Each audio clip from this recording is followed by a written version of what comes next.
Did Roy share that thought with you, or share that theory with you? Did he agree, disagree? He did share that he agreed that he thinks that there's a possibility she could be in there, because he felt the same way I did, that that she did say that she was close by. You said the area looked undisturbed, like it hadn't been thoroughly searched, and that struck you out as well. Yes, sir, that struck me out. I just felt that would have been one of the first places that people should have checked, being that close to the house. And looking at the girl, you don't have to go too far in the swamp, because I don't think that she is the type of girl that would go deep into a swamp. Besides, that swamp looks pretty ominous. Looks pretty, like you go down in there. And I know I wouldn't go down in that swamp, because I got a fear of water moccasins, and that's what's in a swamp. But it wasn't really standing water at that time. It was maybe some in the distance, or you couldn't see water at all? If there was any water in there, it was very little. I mean, it was dry enough for Roy to walk down in there and not get wet. Was that normally your route to work, or did you work that area? We worked that area, but I worked different areas. Do you remember the last time? We kind of rotate. Not everybody has a certain route. Being Roy's kind of new, I was helped train him for the first month, and then after that he went out on his own, and this was one of his routes that Rusty had given him. It's a pretty easy route for somebody to do, and he just had me come over there and help him with the route. Were you, or had you been in that route, this is August, July, or June, do you remember being on that route, or in that area, this area on Suburban, back in June or July? No, I don't recollect. If I was in that area, it was probably at the Newport section, just south of that area. I'm just asking Suburban Drive. No, Suburban. No, I don't remember doing that route. Let me fast forward to the 11th of December, when you found out that Roy found some remains. There was some banter going back and forth on the radio. Tell me about that. What did you hear? How did you first learn of it? Okay, well, I was over on Young Pine doing a route over there, and I heard on the radio Roy called in to David, our 3980 dispatch, and mentioned that he had found a skull with tape on the head. And I think his exact words were, 3980, I just found the skull. And, I said, what? And I was thinking, I knew he had that route because he asked me about that route that morning. Because he always, asked me how the route is, because I know all these routes. And I told him, you remember that route. You did that route before, and it's a pretty easy route. Did the rattlesnake come up in conversation at that point? No, sir. So that whole incident didn't come up when he had, okay. No, sir. And then over the radio, after him and David were finished talking and everything, I came back on the radio and I said, I told you she was in there.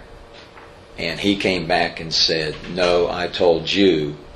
And then I thought to myself, that was pretty stupid of me saying that over the radio.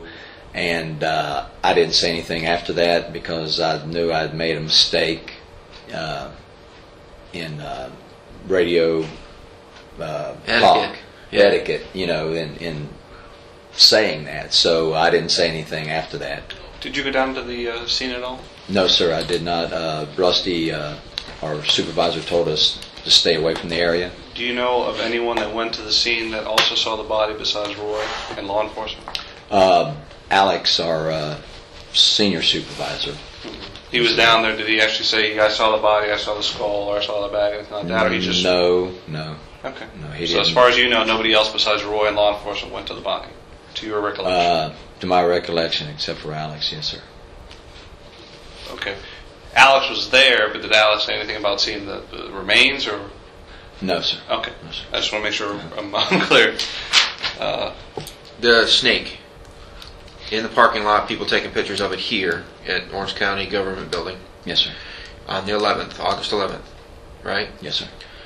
Has that left your custody since? No, sir. The snake is in my freezer at home.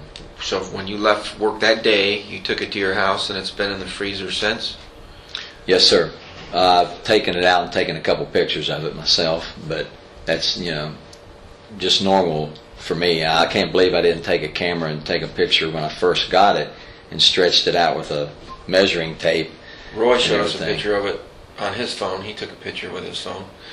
I can't remember who all took a picture, but there was a lot of people with cell phone cameras taking pictures. Quite a conversation piece. Quite a conversation piece. Pretty intimidating snake. And looking at your picture that you drew, you indicated that the snake about splits the difference between where he originally said he saw a bag, where he relieved himself, came back out of the wood line, and then walked down towards that fence area. And then the statement where he says he saw a skull, the snake was kind of in the middle of those two different locations? Yes, sir. On the side of the road, in the grass, not on the roadway. Not on the roadway. And I asked, did it appear that the snake had been run over by a car? And your answer was? No. So the cause of death without... is suspicious to me. Unknown. Okay. I have no idea. Okay. And do you have a problem with us coming in? Well, we're going to come get that snake. Are you going to give us that snake voluntarily? It's my question. You mean No. Yes, absolutely. Okay. The snake will be voluntarily given up, and I hope it helps you in any way. I appreciate it. Real quick, where you made the skull statement, how far from the fence or the corner of the fence was he? I know I'm asking a lot here. Do you remember if it was the fence like right there, 5 feet away? Was it 50 feet away? Was it within view? I would say 50 feet. I would say at the end of the fence was probably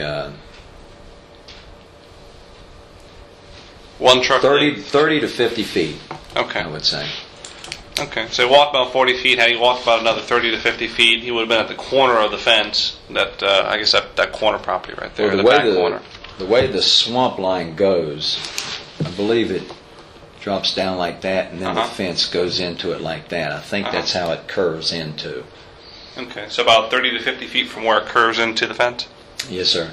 Okay. And it's just an estimate. Just a rough estimate. I haven't been over there since, we were there that day on August 11th. I haven't been over there since.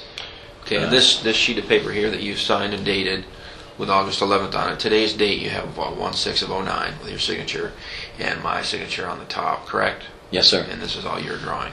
Yes, sir. Okay, not to scale, but the best of your recollection. Yes, sir. Is there anything we haven't asked you about? Reference Mr. Cronk's statements or what you may have seen? Anything we asked you about that you feel is important that you wanted to share with us?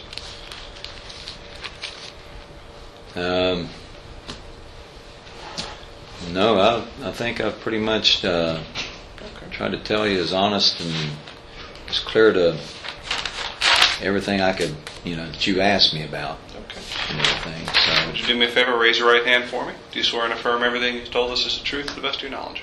Yes, sir. All right, thank you. It's, what is it, 12 after 10? Mm-hmm.